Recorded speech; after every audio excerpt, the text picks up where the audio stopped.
بسم اللہ الرحمن الرحیم۔ السلام علیکم دوستو، امید کرتا ہوں کہ آپ سب لوگ خیریت سے ہوں گے۔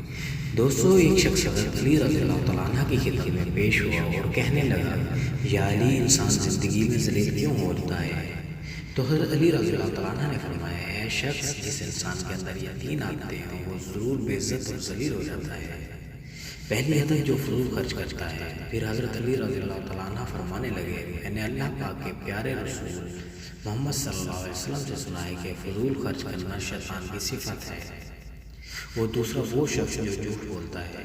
پھر حضرت علی رضی اللہ تعالیٰ عنہ نے فرمایا، میں نے اللہ پاک کے پیارے رسول محمد صلی اللہ علیہ وسلم سے سنا ہے کہ جو شخص جھوٹ بولتا ہے وہ اللہ کے مخلوق کے نزدیک دن بدن ذلیل ہو جاتا ہے، اور تیسرا وہ شخص ہے جو غصہ کرتا ہے۔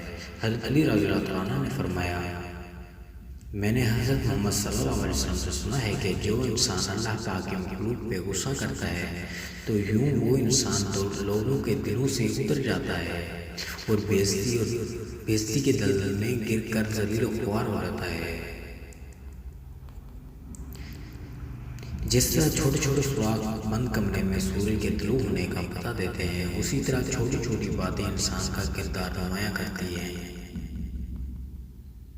حضرت علی رضی اللہ تعالیٰ عنہ نے فرمایا، میں جنت کے شوق میں عبادت نہیں کرتا، یہ تجارت ہے، اور نہ ہی جہنم کے خوف سے کرتا ہوں کہ یہ غلامی ہے۔ میں صرف اس لیے عبادت کرتا ہوں کہ میرا رب عبادت کے لائق ہے۔ دوستو، امید کرتا ہوں کہ میری ویڈیو آپ کو پسند آئے گی۔ میرے چینل کو ضرور سبسکرائب کیجیے گا۔ بہت شکریہ، اللہ حافظ۔